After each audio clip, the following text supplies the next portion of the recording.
Or use of. It's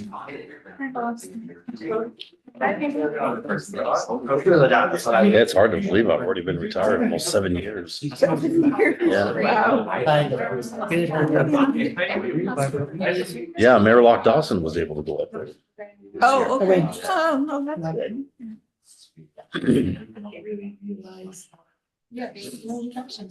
Morning.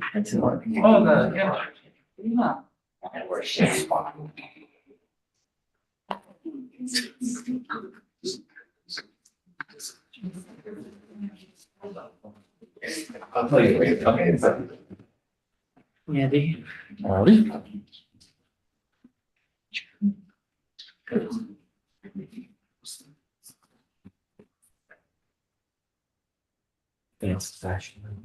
Yeah, when Dave said that, Jerry Secundy actually groaned.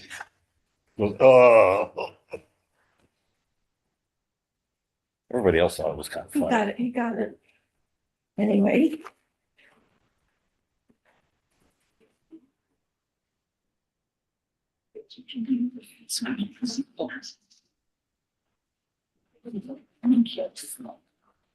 Copy the agenda.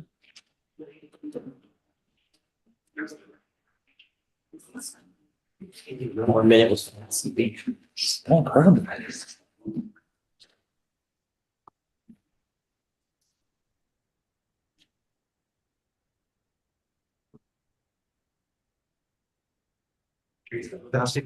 Right. Thanks, Howard.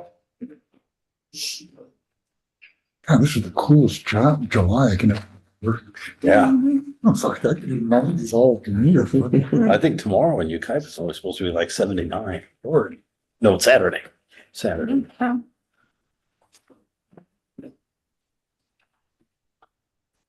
Rest of the country without air conditioning. is just- Participating in today's meeting.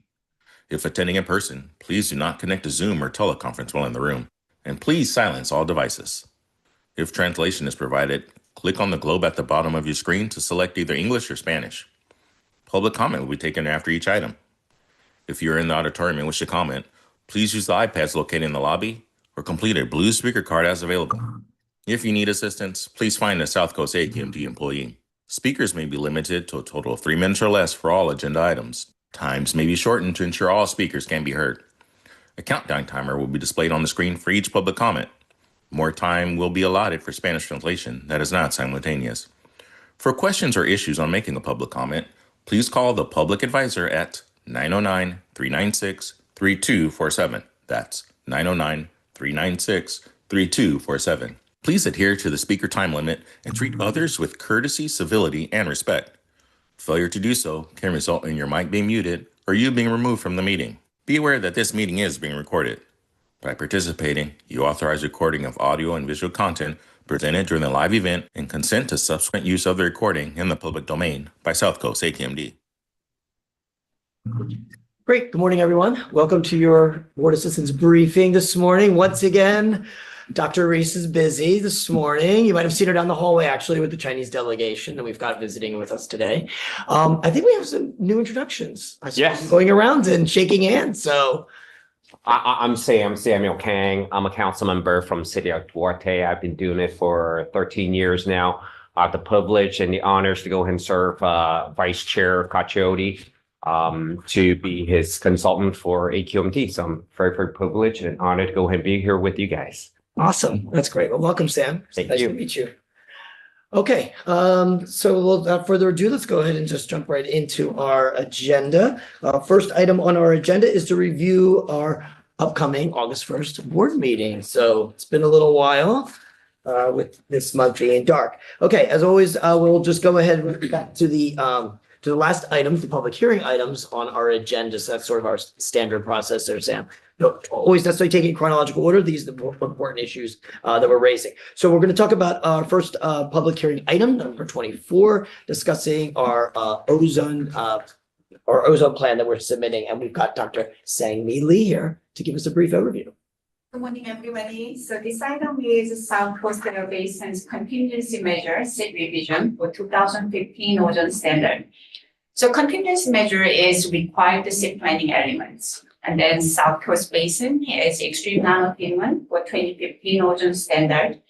And its planning requirements are addressed in the last AQMP, 2022 AQMP, but except contingency measure.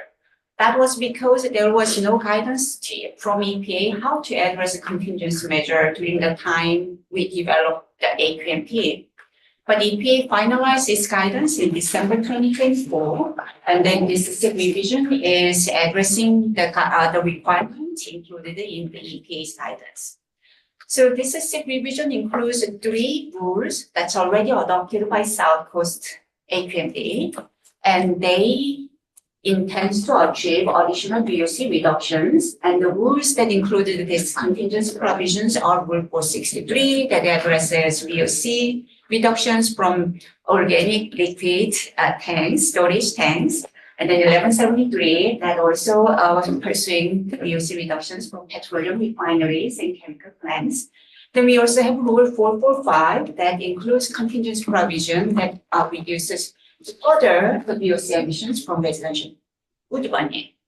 And this revision also includes carves the smoke check contingency measure. And also this includes the STEP's robust assessment that there is no additional possibility for contingency measure.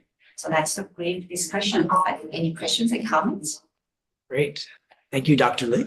What's the carb measure? Oh, sorry. Oh, go ahead. What's the carb contingency measure? It is called the smoke check contingency measure. What it means is currently there is a smoke check exemption program for newer vehicles up to the model year 7. But if contingency measure is triggered, then they will reduce this exemption provision to newer vehicles, meaning that model year 7, the oldest one under current exemption, will be subject to the smoke check. So it increases the chance of catching the malfunctioning vehicles, therefore reduces VOC tax emissions. Oh, good. I get to do smog check. So excited. Wayne. Yeah, I just wanted to add that as Sangmi noted, there was a tremendous challenge with the contingency measures and the guidance that had been developed by EPA. And we, South Coast AQMD, working through the National Association of Clean Air Agencies, re-engaged with EPA to revise those contingency measures. And there's a lot of things that are better now. They didn't take all of our suggestions, but we are now able to move forward the way that Dr. Sangmi Lee has discussed and offer these up confident, knowing that they're not just going to be rejected. So I just wanted to point out that it's an area where South Coast AQMD engaged at the national level in the revision of national standards. Because it's tough for you guys, because you're already, what's the all feasible measures? Is that the right term? And It's tough to come up with. We've already done everything, do more. right. These are all just elements of the Clean Air Act, right, that we're following through. I just wanted to mention that there is current litigation against EPA on their approval of the contingency measures that the San Joaquin Air District had adopted for, which also includes this CARB measure for smog check, saying that they weren't sufficient. So we filed an amicus brief in support of the San Joaquin District on that case, and we'll see how the Ninth Circuit rules. So although EPA is solidly behind us, environmentalists are not, and we'll see where that comes. Great. And this item does require a public hearing for board approval, so we can go ahead and submit that. So not specifically about this, but since you brought up the 2022 AQMP, what's our next anticipated rewrite of that? What's the You're asking calendar? for, you're referring to 2022, you're referring to ozone then? No, about the AQMP. Well, the AQMP is in response to the new standards that are set. So the most recent standard, as far as I know, is still the 2015 ozone standard of 70 ppb for ozone, just ozone. Right. PM, there was a recent designation of 9. EPA is most likely going to either rescind it directly, or they're going to do a reevaluation and tie that in, and then rescind it that way. Where the current standard is at 12. I'm not going to speculate as to what this administration will do. Right. Right, but that would be. But there's That no, was sort of the second half of my question. Yeah, but to the Difference on- we generally do it every 5 to 7 years, but that would have coincided with EPA promulgating a new standard every so often. Yeah. I don't think we're going to see a new standard. A more stringent standard, I should say, promulgated anytime soon. Yeah. There may be relaxation. But hard to say. And PM is a little different, so it's a tighter time frame. They usually give us only 3 years for those, while the ozone is 4 to 5, so it just depends on them. Okay, And thank we you. get more. Adding a little bit of procedure about 2022 AQMP. So it was adopted in December 2022 and then submitted to EPA 3 months later. EPA is supposed to review the document and then letting us know what they approve or they have concern with within 18 months from March 2023. That means it already passed. It was summer last year. So it is in their backlog.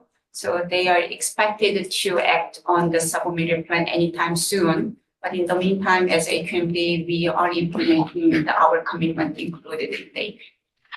Great, thanks for the clarification, Dr. Lee. Thank you. Okay, awesome. All right, we'll move on to our item number 25, our proposed amendments to our Rule 462. We have Mike Morris, our planning rules manager here. So Good overseeing morning, that project. everybody. So Rule 462 is our bulk loading rule. Just as background, bulk loading is essentially where the terminals that have produced gasoline and ethanol and a couple other chemicals are now transporting it to the end users.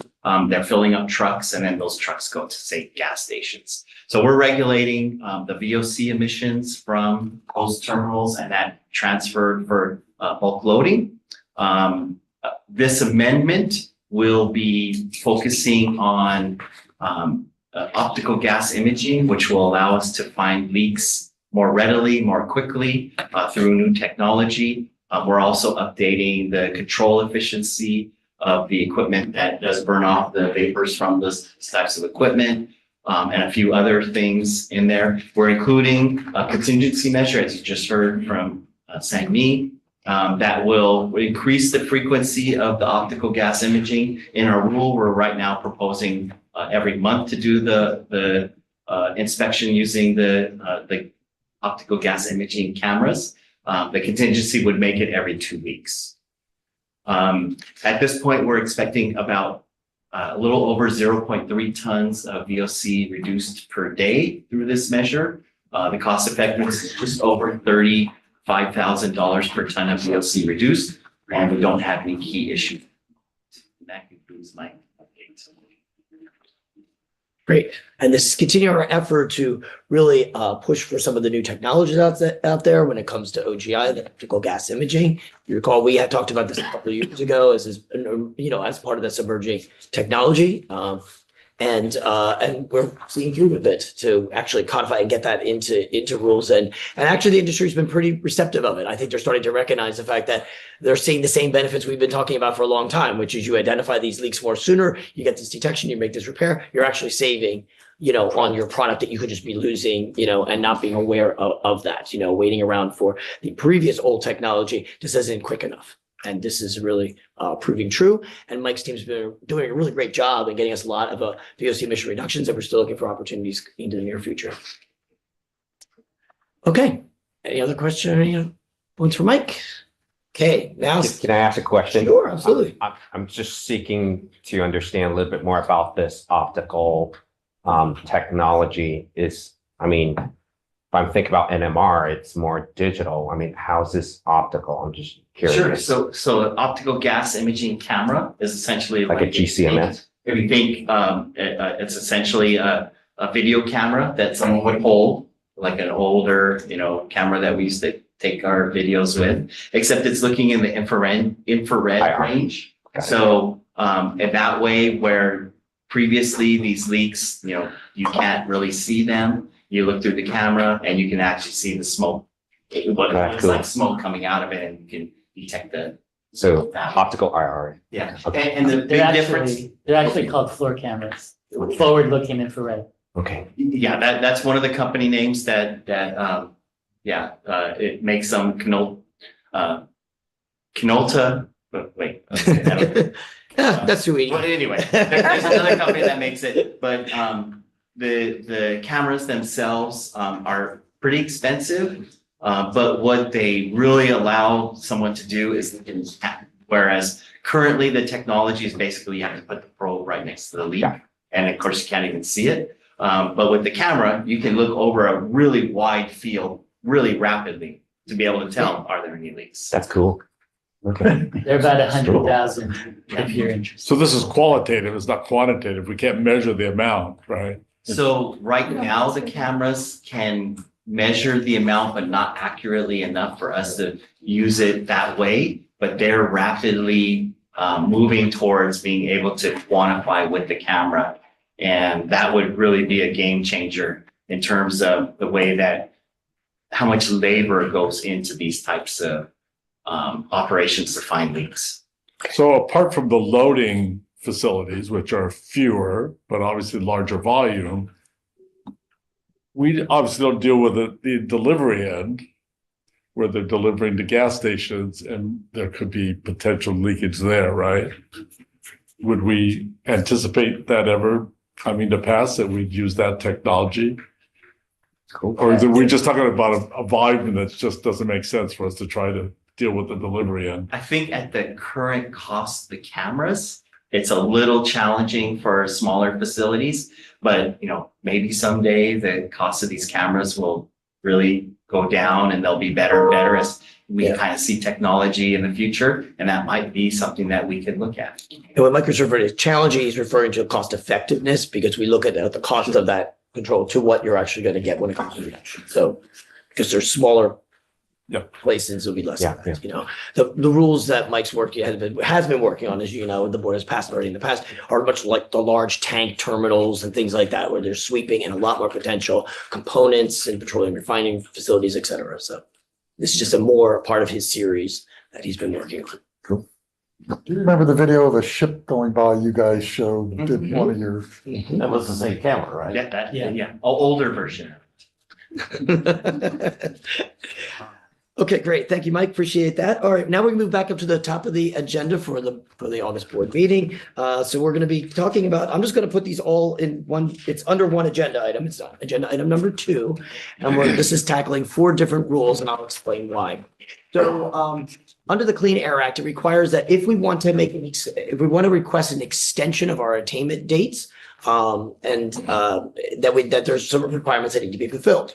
So if you recall, back in our 2024 PM plan, we're seeking to get an extension of that date. The compliance date would have been this year in 2025. We don't see that happening for us to be able to meet that standard of 12 nanometers per cubic meter. And so we're looking to request that extension. So in order to do that, however, we need to fulfill a requirement called most stringent measures. That means that you look at different air districts and different entities out there that might have more stringent requirements than we have on our own, and to bring and to make that correction in our rules, basically. So we addressed all of this within the 2024 plan. There's a whole chapter on it, actually, and about that. So now we're addressing those 4 rules in this upcoming, or we'll be setting those for the September board meeting and next week at the August board meeting. So basically what you'll find is of these 4 rules, 3 of the rules, for example, is proposing a reduction in the applicability. So in cases, let's say like the applicability of the number of livestock, or the curtailment threshold for the no burn days, or the amount of meat that can be cooked at a change or a drawer boiler to be exempt, those sorts of things, bringing those in line with other air agencies like Bay Area, Imperial, San Joaquin, et cetera, that we found. And then there was the 4th rule basically addresses an issue in dealing with uncomposted green waste for direct land use applications. This was something that actually we had proposed to do, hadn't yet completed that. So now we're fulfilling that. And again, that's fulfilling that requirement under the Clean Air Act. So all 4 of those will be going, we'll be setting those next week for our September board meeting.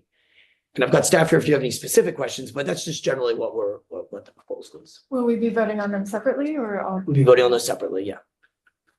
We'll probably present them in one package, kind of like we did at the Stationary Source Committee meeting. So But again, can address any specific questions if need be, but that's the general idea. We do have to move forward with these, however. Otherwise, there could be like the sanction clock issues and things like that.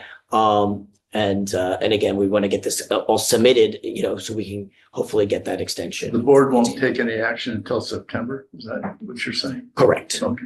So, So they're setting them next week. Right. Do we have much composting in our district? Yeah. Yeah. There is. Okay. That was a And big there's a, issue in the desert we- a long time ago. Yeah, you also find in any of some of these, we've got other things kind of like we're doing, because as we open up the rules, people say, hey, could you clarify this or align that? Happens to be that's why we have 1133 series, because there's actually a series of these composting rules. And as we sort of looked at them, there's a lot of patchwork over the years that we're done. So we're kind of aligning things like definitions and requirements and things like that. So you'll see some of those types of changes, but we just try to take advantage of it because there's not often we get to open some of these rules up and make those clarifications. So, all right. Okay. Why don't we go ahead and move on to our agenda? What's the item? restaurant rule? Correct. So this is again, What's the change in the restaurant rule? right. So again, this is another one is MSMs. Most stringent measure. Most stringent measure. Thank you. Bay Area and San Joaquin have a lower exemption threshold. It's actually based on the pounds of meat per week. Oh, okay. And so, yeah, they would lower that. So a few more facilities would then become, subject. Not the- That would not qualify then for the exemption. Yeah. Okay. Okay. Let's move on to agenda item number 3. And I think Cynthia's here from Technology Advancement Office. Good morning, everyone. Previously, the board recognized an award from US EPA for a proposal that is dubbed for short Invest Clean for a number of different project categories. Previously, the board had approved an RFP release for the local motors portion of that.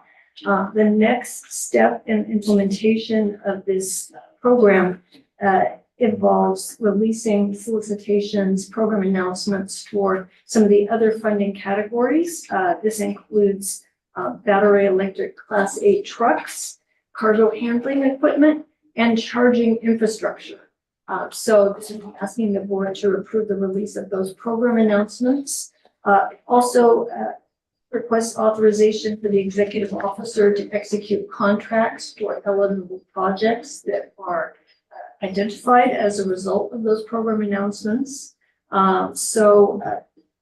Then that is basically the gist of this. Be happy to address questions. Great. Thank you for that there, Cynthia. I personally think the acronym is really clever, to be honest with you. I really like it. I mean, I was gonna ask what government person thinks up all these it's cool really acronyms. good. It's a really good one, I think. CEO is very skilled in that. And I'm back from, the IT day and transportation. It's like, There we go. Well, I think it's an exciting program, and thank you for that overview there, Cynthia. Anybody have any specific questions they may want to ask at this point in time on this program? Okay, not seeing any hands raised on that one. Let's go ahead and move on to agenda item number 4, which I think Cynthia is also able to give us a little overview Okay. as well. And so this is another grant from US EPA. This is from a different EPA grant program for clean heavy duty vehicles. And this would provide funding for replacing internal combustion class 6 and 7 vehicles. And so there's a few different actions involved in this. It would involve releasing a program announcement to solicit projects. This one is another fun acronym called electric. Solicit projects for electric. Also request authorization to execute agreements with eligible applicants. Also requesting to appropriate $75,000 for modifying the existing online application system to allow it to accept applications for these electric applications. And then there's also somewhat loosely related, authorizing the executive officer to amend a couple of awards that were under the Carl Moyer program. There were some changes in those companies' ownership, and so need to modify those 2 awards for up to $200,000. So I'd be happy to address questions on this. Great. Thank you, Cynthia, for that. And, you know, I didn't even pick up that that was an acronym. I was like, why is it all typoed like that? Okay. And online apps, that's always really good. We find that that's so helpful out there to streamline and really kind of, you know, get the technology out there. So very exciting. Any questions for Cynthia at this point on that program? Okay, go ahead, Sam. For clarifications, Two Brothers Fisheries LLC, can you elaborate a little bit more? Okay, and actually there is, Tom Lee should be online. If How do you see Tom? he might be able to address that more specifically. Just one moment there, Sam. Hey, Yeah, Tom. good afternoon. Hi, I can address that. The original company name was South Coast Fishery, I believe. What they did was they sold part of the company to a family member, and then at the same time they changed the entity name to the new company name, South Coast. Two Brothers. Two Brothers Fishery. So our awards are always, we need to change the awards to the correct entity name. So in order for them to proceed with this award, we're asking for approval to change the awardee name to Two Brothers Fishery. Okay, and they're the one that's been awarded to do the Class 6 and Class 7 electrification trucks, right? No. Sorry. This is entirely a separate, as Cynthia mentioned, this is entirely a separate type of category. We combined the two in one because it was time sensitive, and we added the Carl Moyer name change in there. So this is actually a fishing vessel award from the Carl Moyer program in 2020. Okay, got it. Thank you. Okay, thank you. Great. Thank you for that clarification, Tom. Appreciate that. Anyone else?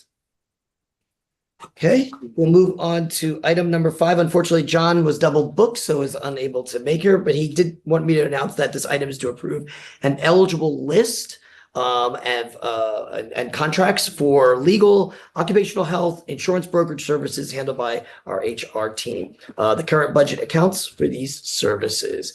And we do have an HR manager here if anyone has any questions regarding the specific eligibility list. Just to mention, the legal counsel here in this item is for employer employment and employee relations. The environmental litigation is a separate item that we bring to the board every 3 years. I need to talk to you after. I think we have to finish some stuff, right? No, not with them. Oh, no? Yeah. Okay. She knows. It's okay. It's all good. We're getting our feet wet. Okay, great. All right. Thanks everybody for that. Okay, we're going to move on to item number 6, and we have Walter Shen with us online here to go ahead and present to us an overview of that item. Walter. Hey, well, thanks, Mike. So, so staff is proposing an action to authorize the executive officer to negotiate and execute an MOU with County of Riverside Transportation Department to appropriate up to $4.57 million for paving projects in the AB 617 community of Eastern Coachella Valley, and to also reimburse the County of Riverside for construction administrative costs and contingency costs. These paving projects is considered an air quality priority in the Eastern Coachella Valley to reduce fugitive dust and PM10. If there's any questions, I'm happy to answer them. Great. Thank you for that. And again, that comes out of the community action. There's a fund for that specifically allocated. So. Yes, that is correct. Yeah. AB 134 Fund 77, Mike. Right. Thank you. Great. Thank you, Walter. Any questions for Walter on this item? Okay, we look forward to hearing about the project, Walter. Thank you. All right, we'll move on to item number 7. And no, Mayor McCown is not here to represent that. We'll have Cynthia again from our MSRC. Thank you very much. Hello again.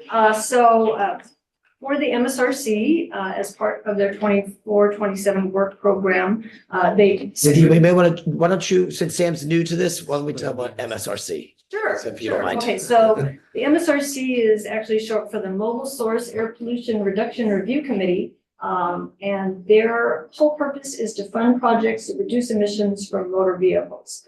And they have funding as part of a surcharge on your motor vehicle registration. It's actually 30 cents out of every dollar on that surcharge for the MSRC for them to fund projects. And then the AQMD governing board has the final approval authority on the MSRC's. Cynthia, is it fair to say though that the MSRC is separate entity from the South Coast AQMD, and we just act as the executor, more or less? We have to approve, and we can only approve or deny projects. Right. So that's, We're the executors. yeah. Okay. So yeah, it's a whole different governing body for the MSRC. And Chair McCallan. There is some overlap in the membership. So Yep. it's not a whole different. I mean, we Right. tell them on the MSRC. Yes. Well, we have a representative Okay. to I think the that's Hagman. MSRC, and in this case, McCallum. Hagman. But he's a voting member though, right? He is, but he's actually the representative from San Bernardino Transportation Authority. He's Yeah, not the okay. representative from. No, I just wanted to clarify for Sam, because when you said completely different, Right, we have some, some overlap. yeah, there's a little overlap, but yeah, some of it's coincidental. Yeah. Got it. Or convenient. So I don't know, that probably is clear as mud. It's, Can I ask a stupid question? Does it roll up to CAR or no. no? Where's it? How does it? It's Well, own. We have some AG opinions that say that things like the MSRC is not authorized and into contracts, so the Air District enters into the contracts for all the projects that they approve. Mhm. So it's separate in that it's made up of members from the local county transportation commissions, us, CARB and SCAG, and a regional rideshare agency are the governing members. And then we get the proposals for projects to fund from the MSRC. Those go to the governing board. And as Wayne was saying, if they submit an entire work program, meaning all the projects they want to fund in a given year, then we are not allowed to cherry pick those. We either have to approve all of them or send them all back. If they send just a few projects, obviously we only act on the few that they send at a time. That's interesting. Cool. Thank you. Yeah, you bet. Thank you, Sam. Okay, any other questions on this topic? Okay, so Sam, usually what we'll do next is, because this next grouping is receive and file reports, I just kind of open up to you guys and whether you have any questions with regards to items 8-14 on those reports that we have. Yeah, or any questions on those? Still looking at parks in October? No.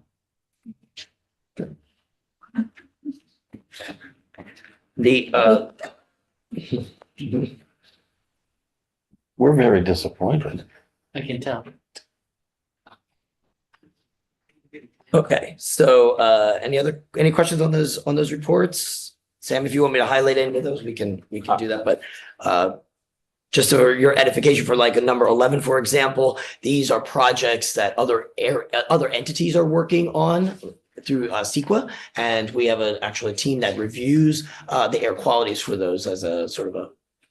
I appreciate this, but I have to abstain because I need to learn more. Okay, fair enough. All right. Yeah. We'll give you time to do that. I All appreciate right. that. Thank you. You bet. Doesn't the item 11, it's interesting because you'll see every project in the Southland that's going on. For me, it's like, wow, I love it, but I need to That particular report's kind of chunky. be effective. Yeah. Actually, the board assistants don't vote on this. It's- Understood. But Yeah, if you had I questions. don't have any questions as for now. Just want to make sure you understood. It's fun to look through them if you're a nerd. Like, if you're a normal person, never mind. Very good. Okay, And then we move on to the report. So these are ones of the, basically the minutes of things from for the committees that also get submitted into the board package. That's items, 15 through 23. So for Ledge Committee, would it be okay to ask about SB 34? I know it got approved by whatever it went to next. Trans, is it to approach or is it already out of approach? So it should be at approach, but as you know, there's a 3-week break right Okay. now with the legislature. So you're right, it did get out of transportation. I was there, testified against it. We had a lot of opposition. It's pretty much a done deal from that perspective. I think our only hope now is that in natural resources and to a certain extent transportation, they loaded up the fiscal impact. The fiscal impact focusing on if we're not able to reduce emissions, that we would be forced to go elsewhere. And since we already have such a high level of control, that it would be very expensive. So the fiscal impact is in the millions of dollars. I'm trying to recall, they said tens of millions. Lisa, do you recall what the staff said on that? Was it tens of millions or millions? So CARB's analysis said in the tens, possibly hundreds of millions of dollars. So if in fact fiscal goes with that, it most likely would be held in suspense and would die. Whether or not it happens, as we've said before, it is a priority of Senator Richardson. It's a priority of the Black Caucus. I have no idea of knowing whether or not it's going to go, but we've already approached the governor's office looking at a veto if that in fact does come out of fiscal. I did watch Natural Resources. I saw it. They asked a lot of good questions. And I thought Taylor from East Yards did a great job in. Oh yeah, the woman you testified with. Yeah, the one I've who never doesn't seen like- her before. She was great. Yeah, she's really good. But in transportation, they really didn't ask very many questions. And they just move it. That was my impression. That was the best line of that hearing. I was like, I hate Wayne. Moving on, as Wayne would say. Okay, so that concludes our review of the agenda for next week's board meeting. I guess at this point in time, we'll go ahead and open up to any public comments. Howard, we might have received on this particular agenda item. No, not right now. Well, we just came up right now. Okay. Let's see. Jose's Apple. Jose's Apple, do you want to go ahead and introduce yourself? No, this is Jose Zavala. I'm actually Vice Chair's board assistant. Just wanted to say good morning. Okay. I just wanted to say good morning. I had been raising my hand since 11 a.m. and I go, wait a minute, something doesn't work here. Let's say good morning. No, it's okay. Well, good morning. We're still No in the comment. morning, so you're good. Okay, great. All right. Great. Welcome, Jose. Sorry about that. Thank you. Anyone else, Howard? No, that isn't. Okay, so no one here for public comments. We'll go to agenda item number 2 on other business. Does anybody from the group have other business? Andrew? We got the proposal from the ports. Faye's not here to glare at me, but am I allowed to even ask any initial thoughts on the ports proposal? What's your question? I'm sorry, on the ports proposal? We're evaluating it Okay, right now. that's We're what- looking at it. Okay. Okay, thank you, Andrew. Anyone else? For other business? I don't think we have public comments on other business, so I think we just move on to agenda 3, which is just general public comments. These are comments that are made for anything outside of the agenda already. And Howard, how are we looking? We have no speakers. Okay, everyone must have wanted one of that early lunch today. All right, anything else that the group would like to bring up? All right, well, if you pass Just by. a reminder, I'm sorry, just a reminder to everybody that we're going to have the Intern internship breakfast. breakfast at 7:30. Thank you, Deborah. I was going to say that. Sorry, I didn't mean to steal your thunder, but we're really pleased That's with gonna the be our intern last point. Yeah. program. Yeah, no, I completely forgot. So good job. Right. So once again, yeah, there'll be an intern. So we have summer interns that the board had selected for us. So they'll be sort of kind of closing out on their internship. And so next week before the board meeting, there'll be a breakfast for the board members, assistants, consultants yourselves. 7:30. 7:30. 7:30. Our meeting starts at 9 for the public meeting. So enough time. Okay. All right. That adjourns your meeting today for your board assistance briefing. Hope it was useful and informative. And I'll see you all next week. Thank you, Mike. You bet. Thank you, everyone. Thanks, Deborah. Keep an eye on your email. I think they sent a poll and I think you could RSVP